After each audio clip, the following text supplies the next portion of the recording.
نحمدُ علی نصلی کریم اما بعد اعوذ باللہ من الشیطان الرجیم۔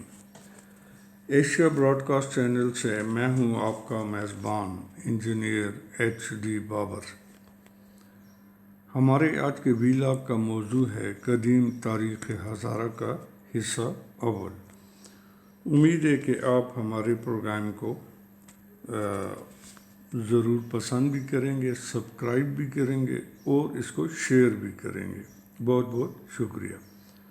عزیز ساتھیو، آج میں اپنے تاریخ کے ہزارہ کے حوالے سے اپنے ویلاگ کی ابتدا اس شعر سے نہیں کہ انداز بیاں گرچہ بہت خوب نہیں ہے، شاید کہ اتر جائے تیرے دل میں میری بات سے نہیں، بلکہ اس تاریخی شعر سے کروں گا کہ یہ جبر بھی دیکھا ہے تاریخ کی نظروں نے، لمحوں نے خطا کی تھی صدیوں نے سزا پائی، لمحوں نے خطا کی تھی صدیوں نے سزا پائی۔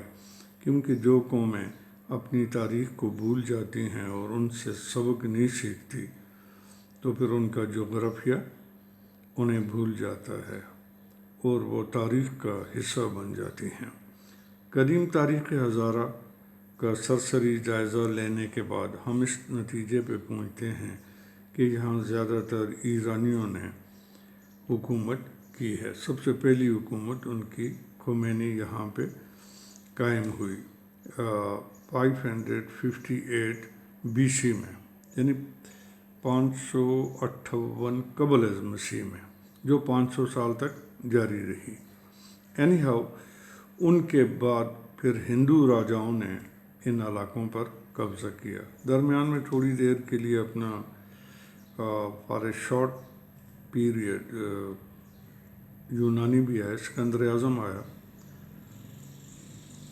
اپنے کیا نام ہے عربوں نے، افغانوں نے، سینٹرل ایشیا سے جو تھے منگول تھے وہ بھی آئے، تیمور آیا، ترکوں نے، پھر مغلوں نے کچھ عرصے کے لیے وہ بھی آیا، اپنا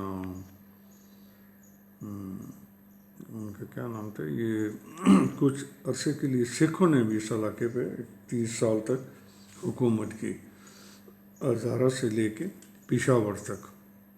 بہرحال پھر الٹیمیٹلی انگریزوں نے بھی اس علاقے پر صدیوں حکومت کی، جس کے آثار آج تک ملتے ہیں۔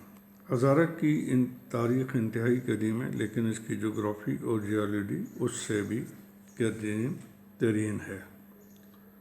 یہاں پہ مختلف اوقات میں مختلف لوگ آتے رہے، تیمور آیا اور اس طرح کے، اس کے بعد غزنوی صاحب آئے، لیکن وہ قریب ہسٹری سے ان سے تعلق ہے، تو ہم یہ اس کی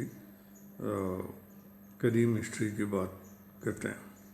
فی الحال تو ہم تاریخ سے دلچسپی لینے والوں کے لیے یہ پروگرام پیش کرتے ہیں۔ رفتہ رفتہ انشاءاللہ تعالی ہم یہ مختلف اوقات میں مختلف ویلاگ کے تھرو آپ کی خدمت میں تاریخ ہزارہ کے مختلف ایپیسوڈ انشاءاللہ پیش کرتے رہیں گے۔ موجودہ تاریخ ہزارہ کے بارے میں جنوب مشرقی ایشیا کی قدیم ترین تاریخ جو ہے مہابھارت میں اس برف پوش جھیلوں اور گھنے جنگلات کی سرزمین کو اوراگا کے نام سے پکارا گیا ہے۔ بعد میں اسے اڑیسہ اور آب ساریز کے ناموں سے بھی لکھا اور پکارا گیا، لیکن موجودہ 800-900 سال سے 14ویں صدی سے آج تک اس کا 14ویں صدی عیسوی سے آج تک اس کا نام ہزارہ کالر خان ہی ٹھہرا۔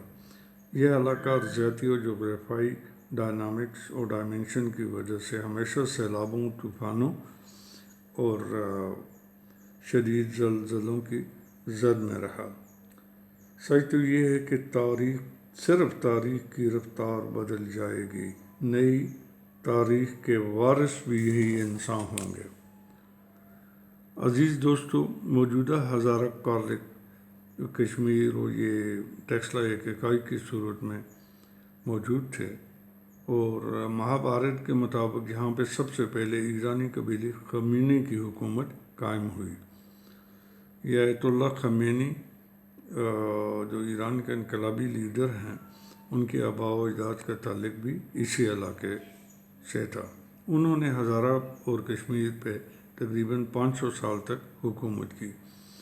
ایرانیوں کے بعد اس علاقے میں ہندو راجاؤں نے تقریباً 700 سال تک حکومت کی، اور قبل از ان سے پہلے بھی انہوں نے اس علاقے پہ کافی دیر تک حکومت کی۔ خمینی حکومت کے بعد ایران کی خمینی حکومت کے بعد ہندوؤں کے نامور خاندان موریہ خاندان کا راجہ چندر گپت حکمران بنا۔ اسی دوران 326 BC یعنی 326 قبل مسیح میں جہاں سکندر اعظم نکلا تھوڑے ٹائم کے لیے، وہ پھر راجہ پورس کے ساتھ الجھنے کے بعد واپس سکندریہ چلا گیا۔ بیچارہ 32 سال کی نوعمری میں ہی دنیا سے چل بسا۔ وہ کسی نے کہا تھا کہ سکندر خوش نہیں تھا لوٹ کر دولت زمانے کی، قلندر دونوں ہاتھوں سے لٹا کر رقص کرتا ہے۔ سکندر کے بعد راجہ چندر گپت نے دوبارہ یہاں کا اقتدار سنبھالا، اور پھر اس کی وفات پر 273 BC میں یعنی 273 قبل از مسیح میں اسی خاندان کے ایک نامور اور دوراندیش شہزادے راجہ اشوک اعظم نے عنان حکومت سنبھالی، جس کی خاص بات یہ ہے کہ جس نے بریڑی کے مقدس پہاڑ کے دامن میں مختلف تبت، چین اور مختلف علاقوں سے آنے والے یاتریوں کے لیے ٹیکسلا یونیورسٹی اور شاردا یونیورسٹی کشمیر کے طالب علموں کے لیے موجودہ مانسہرہ کے مقام پر 272 BC یعنی 272 قبل از مسیح میں ایک مہان سرائے کی بنیاد رکھی، جو بعد میں مانسہرہ کہلایا۔ یہاں اشوک اعظم کے پتھروں پر فرمان بھی موجود ہیں، جو آج تک آثار قدیمہ ان کو لک آفٹر کر رہے ہیں، جن کی تفصیل آنے والے ویلاگ میں پیش کی جائے گی انشاءاللہ تعالی۔ برائے مہربانی ہمارے چینل کو سبسکرائب کرنا اور شیئر کرنا نہ بھولیے گا۔ Thank you very much. Taxila university, Sharda university بھی اشوکا نے مہاراجہ اشوک جو تھا اس نے بنائی تھی۔ میرے عزیز ساتھیوں، ہم تاریخ کے حوالے سے اس شعر کے ساتھ ہی اپنے نیکسٹ ویلاگ تک آپ سے اجازت چاہتے ہیں۔ امید ہے آپ کو ہمارا یہ پروگرام پسند آیا ہوگا۔ میں ہوں ایک مستقل عنوان ہستی کے فسانے کا، مجھے تاریخ دہراتی رہے گی ہر زمانے میں۔ خدا حافظ۔ اپنا